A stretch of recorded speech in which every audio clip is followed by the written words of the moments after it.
She was mid-laugh when we entered, head tilted, wine glass dancing in her hand, completely unaware that her entire world had just walked through the door, holding mine.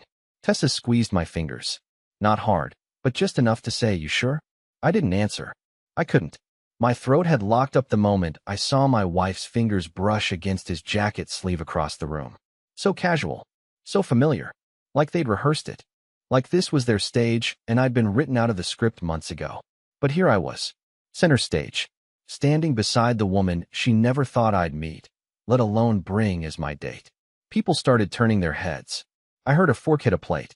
Someone coughed. The violinist in the corner actually stopped playing for half a second, bow frozen midair. My wife's laughter died in her throat. She blinked at me once, then again, as if trying to reset reality. Then she saw whose hand I was holding. And that's when she dropped the fork. It clattered against her plate like a gunshot. I wanted to speak. I wanted to say something smooth or scathing or cinematic. But nothing came out. Just silence. My mouth stayed closed. Hers did too. It was Tessa who finally broke the tension. She leaned closer to me and said, with a smile made of pure frost, "Do you think they practiced their lies together? Or do you think it just came naturally?" Gasps. Whispers. A red flush climbing up his neck. Her eyes, wide, glassy, guilty. And me? I stood there, watching her drown in the very crowd she once ruled, and realized I didn't need to scream, or cry, or even speak. I had already won. The silence that followed wasn't the soft kind. It was sharp. It cut through the air like glass shattering under velvet. You could feel it in the way people shifted in their heels, the way conversations at other tables started and stopped, pretending not to watch, but failing miserably. My wife, Delia, stood frozen, her mouth slightly open like she was about to laugh again, but forgot the punchline. Her lover, Griffin, stared at his drink like it was the only object in the universe that made sense. I could almost hear her thoughts. Why is he here? Why is she here? Why are they together? Tessa didn't let the silence stretch too long. She was always the braver one between us. I learned that quickly. With every step deeper into that party, she never once looked away. Now, she smiled, reached out to the stunned hostess, and said calmly, "Apologies for the interruption. We weren't on the guest list, just on the gossip list, apparently." The hostess blinked, unsure if she should laugh or call security. We walked to the open bar. That's right, we didn't leave. We stayed. Ordered drinks like we belonged there. Because in a twisted, painful, cosmic way, we did belong. We were the ghosts of their secret, now walking boldly through the living. From the corner of my eye, I could see Delia whispering something to Griffin. Her hands moved quickly. She was always animated when nervous. He glanced our way, then back down, shaking his head. He looked smaller than I remembered from the photos. I always thought the man my wife would risk everything for would at least have a better jawline. But here he was, balding under the soft gallery lights, chewing on ice like it owed him money. Tessa leaned against the bar and took a sip of her red wine. "They're panicking," she said, not even bothering to whisper. "Delia's thinking about the guest list. Griffin's probably calculating how long it'll take to get a divorce without losing the house." I stared at my glass. "You think this is too much?" She turned to me slowly, tilted her head, and said, "No, Tom. What they did to us was too much. This is just equal footing." That's when Delia approached. Her steps were slow, uncertain, like she still wasn't convinced we were real. Her eyes never left mine. "Can we talk?" she asked. Her voice was soft, pleading, the same voice she once used when asking me to forgive her for being too tired to connect lately. Tessa raised her glass.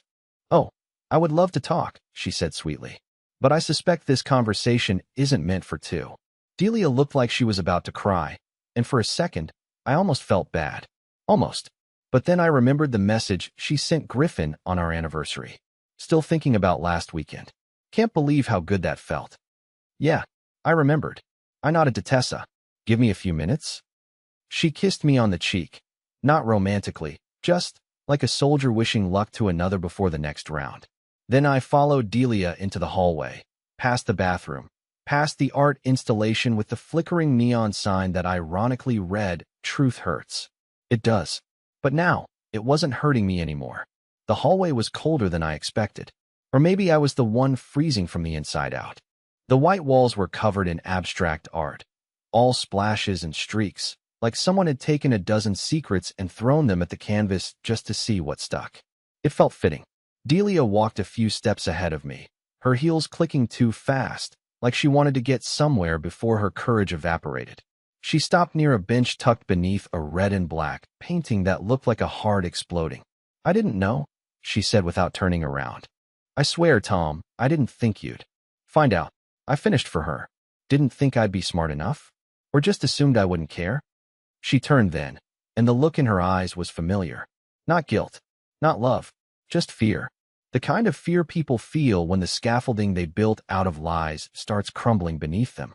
"It wasn't supposed to happen like this." "No," I said.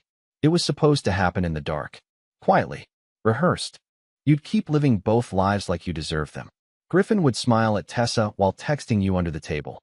And I'd keep cleaning the coffee maker and folding your sweaters, thinking I was some kind of partner instead of just background noise." "That's not fair." I laughed. It wasn't loud. It wasn't bitter. It was the kind of laugh that slips out when you've run out of tears and logic. "Fair left this marriage 6 months ago. Maybe longer. You'd know better than me. You were counting the weekends." Her mouth opened, then closed. She took a step forward and reached for my hand, but I stepped back. She blinked, as if she hadn't expected me to flinch. Maybe in her mind, I was still that soft, predictable version of myself. The man who bought her favorite wine when she had a bad day, who paused movies when she left the room, who thought love meant not asking questions. "You don't understand," she tried again, quieter now. I felt invisible. "You were always there, but not really. Not emotionally. You stopped seeing me." I nodded. "And Griffin saw you?" She didn't answer. She didn't need to. The silence between us was a confession in itself. For a second, I almost gave in. I almost let her off the hook with one of those weak, broken phrases like, "Maybe we can work through this," or "It's complicated." But then I thought about Tessa, the way she held herself upright in that gallery, knowing she had been betrayed, too, yet walking like she owned the floor beneath her. And I thought about the version of me that Delia thought she could lie to forever. "No," I said. "You don't get to paint this like we both failed. You chose someone else. Repeatedly. You made me the fool in a room full of people who thought I was lucky to have you." She looked like she might cry. For real this time. Her lip quivered, and she sat down on the bench like her legs had given out. I didn't sit with her. I didn't comfort her. I just looked at her, really looked at her, and felt something unexpected. Relief. Because for the first time in months, I wasn't the one begging to be seen. She was. And I was already turning away. By the time I returned to the main room, the energy had changed. I could feel it, a subtle shift in how people were talking, how they moved, how their eyes darted between me, Tessa, Delia, and Griffin. The music was still playing, but lower now, like even the playlist knew something had cracked. 2 women at the charcuterie table stopped mid-conversation as I passed. A man I'd never met gave me a tight nod, the kind you give someone who just survived something awful, but didn't make a scene. That's the thing about people in these polished, professional social circles. They won't say anything to your face, but they love a quiet scandal to dissect on the drive home. Tessa was still by the bar. She had moved her glass slightly to the left, just to mess with the symmetry. Her lips curled into the faintest smirk when she saw me. "Let me guess," she said. "She asked you to keep things private, for the sake of her reputation." I sat down next to her and exhaled through my nose, then laughed once, sharp, tired. She said she felt invisible, that I stopped seeing her. Tessa rolled her eyes. "They always say that, as if cheating is some noble reaction to emotional neglect, not a selfish act of convenience." She was right. She was so right. I didn't even try to defend it. I didn't need to. The weight on my chest had shifted. It wasn't gone. Betrayal doesn't just vanish, but it was different now. More solid. Less slippery. Like I'd found something firm in the middle of all the lies. Like I could stand again. We didn't speak for a few minutes.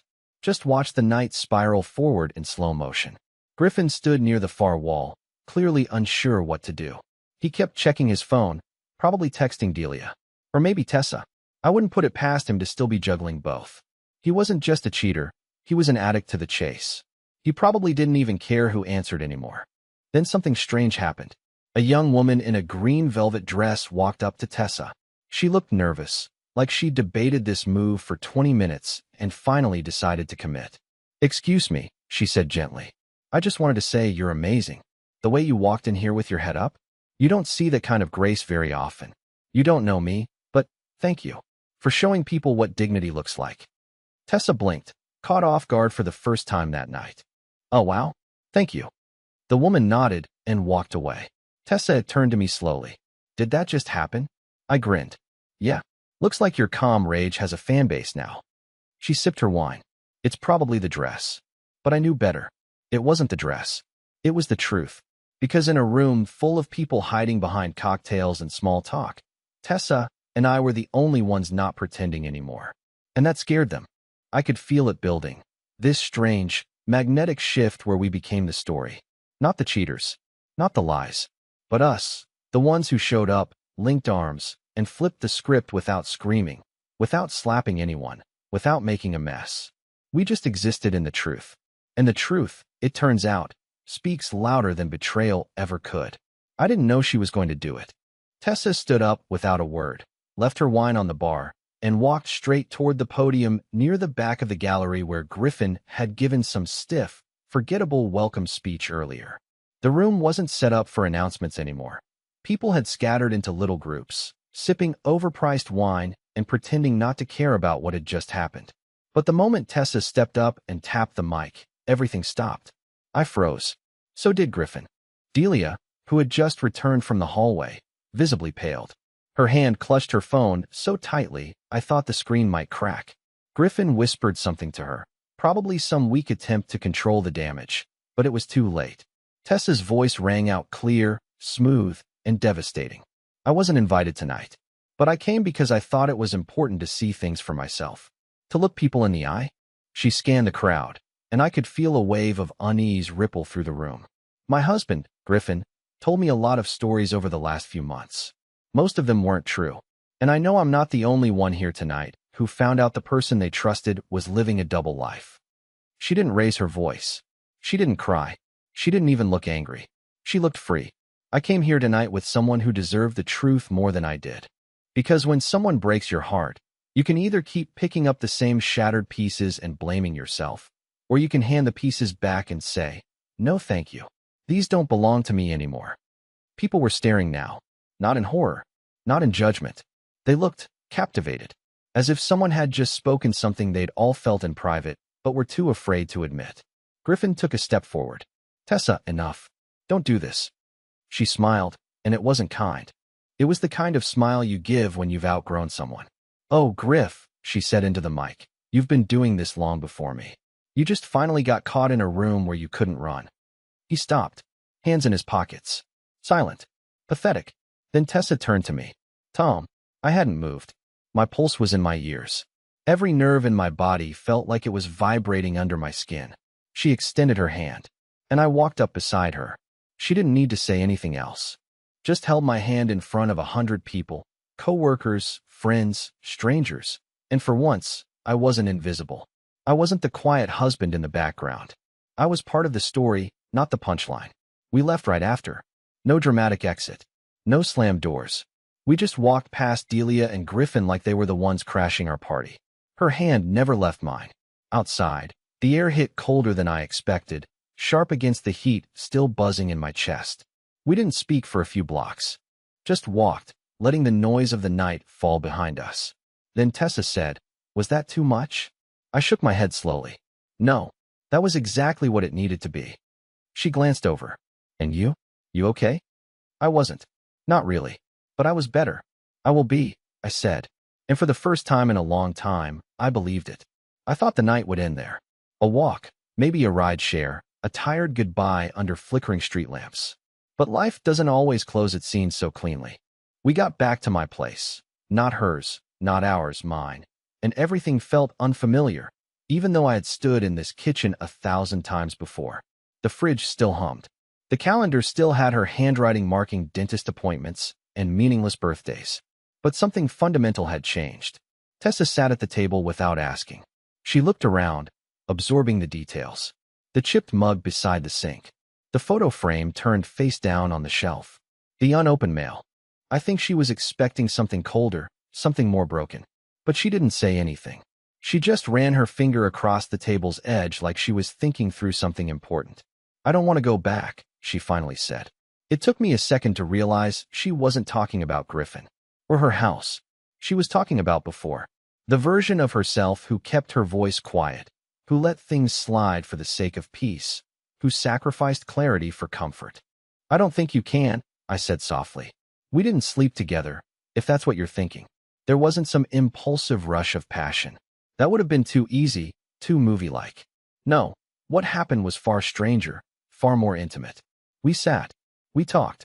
We shared timelines, compared betrayals like old war wounds, discovering how many weekends overlapped, how many lies mirrored each other word for word. It was sickening, but weirdly comforting, to know you weren't alone in being fooled. To know the same script had been performed on someone else, line by line, down to the pauses and the promises. The next morning wasn't quiet. My phone blew up before I even got out of bed. Missed calls from Delia. 2 voicemails. A string of texts that started out angry, then softened, then swung back to desperation. She wanted to talk. She deserved closure. She never meant to humiliate me. She was blindsided by my reaction, as if my silence for the past month hadn't been a warning shot. But what really got me was the last message. You've made this public. Now I have to deal with the fallout at work. That was the moment something inside me clicked. It was never about the marriage. Never about love or guilt or regret. It was always about image, control, damage management. Tessa leaned over my shoulder and read the text. Classic, she muttered. She gets caught cheating and you ruined her life. I turned the phone off. Not just the screen, the whole thing. I powered it down and tossed it in the drawer like it was a dead limb I didn't need anymore. I'm done, I said. Not loudly. Not with drama. Just with certainty. Tessa nodded. Good. Let her talk to the version of you that doesn't exist anymore. We made pancakes that morning. Burnt them twice. Laughed harder than I had in months. She left around noon. No promises. No vague hints of something new between us. Just a long hug and a shared silence that didn't feel awkward. It felt earned. But I knew something had shifted. In both of us. And while I didn't know what was coming next, I knew this for sure. We weren't victims anymore. We were witnesses. And we were finally telling the story ourselves. By the end of the week, Delia wasn't calling anymore. Her messages had stopped, too. Not because she found peace, but because I stopped giving her oxygen. I didn't respond, didn't bite, didn't feed the version of me she once relied on. The quiet one, the forgiver, the man who would swallow his own dignity to keep things calm. That man was gone. Buried under months of careful lies and half-truths she had crafted like fragile ornaments, each one more ridiculous than the last. I didn't go scorched earth. That wasn't my style. There were no dramatic posts, no cryptic quotes on social media, no mass emails to friends and family. But people talk, especially in a curated little professional bubble like hers. Word spreads fast when someone crashes a gallery party with their affair partner's spouse. And when that affair partner happens to work 2 floors up in the same building, well, silence becomes louder than gossip. Delia's boss sent me an email. I didn't expect it. It was short, polite, and carefully worded, the kind of message someone writes after hours of editing. He simply said he was sorry things unfolded the way they did, and wished me clarity moving forward. There was a line near the end that caught me, though. You deserved better, Tom. That much was clear. It hit harder than I thought it would, because for so long, I didn't believe I deserved better. I thought I was lucky just to have someone who stayed. I thought showing up, paying bills, remembering birthdays, that was enough to earn love. But it turns out, love doesn't reward effort. It responds to honesty. And when one person stops being honest, no amount of holding on can fix what's already gone. I heard from a friend, someone who used to work in Delia's office, that things had started to shift around her. Griffin hadn't been coming in. People weren't eating lunch with her like they used to. No one said anything directly, of course. They just adjusted, quietly, like a room rebalancing itself after someone knocks a painting off center. Her world didn't collapse. That would have been too clean. Instead, it shrunk, slowly, subtly, painfully. The invitations stopped coming. Meetings were moved without her. She was still there, technically, but she wasn't visible anymore. Not the way she liked to be. Meanwhile, Tessa and I kept in touch, not in a romantic way, not yet. It was something stranger than that. A kind of post-trauma honesty we couldn't get anywhere else. We didn't pretend around each other. We didn't filter our words for politeness or hide our bitterness. We just told the truth about our marriages, about our regrets, about the people we used to be. One night, she sent me a photo. It was her front door. The caption read, "He moved out. No drama. Just left his key on the counter." I didn't ask what came next. I just replied, "You deserve better too." She didn't answer, but she didn't have to. Sometimes, silence is the loudest reply of all. Spring came early that year. The mornings got lighter. The air stopped biting. Even the trees outside my apartment, bare and brittle for months, started to blush green again. I know that sounds poetic, and maybe it is, but after everything, I noticed the small things more. How sunlight moved across the living room wall. How silence could feel like a friend instead of an accusation. How peace didn't knock. It just slowly let itself in, until one day, you realized you weren't waiting to be okay anymore. You already were. Delia filed for divorce quietly, through a lawyer who sent an email that didn't include a single apology, just numbers, signatures, and a timeline. I signed the documents without hesitation. I didn't ask for more than I needed. Just my name back. My space. My peace. Griffin, from what I heard, had taken a contract overseas. Tessa didn't say much about it, just that she sold the house, started fresh in a smaller city nearby, and adopted a dog named Spoons. I laughed when she told me. "Not exactly a name that inspires authority," I said. "That's the point," she replied. "We've both had enough of pretending to be people we're not." We met again, months later. Not in a dramatic airport reunion, not in some romantic storm of emotions. Just coffee, a bookstore, a lazy Sunday. She wore no makeup. I hadn't shaved, but we talked for hours, like people who had seen each other broken and didn't flinch. When she reached across the table and touched my hand, there was no spark, no lightning, just warmth, real warmth. And I knew then that the story we'd both been dragged into, the one written in secrets and shadows, was over. We weren't characters in someone else's drama anymore. We were authors again, of smaller stories, quieter ones that didn't need fireworks to feel true. I don't think I'll ever forget what Delia did. That would be unrealistic, but I no longer carry it like a wound.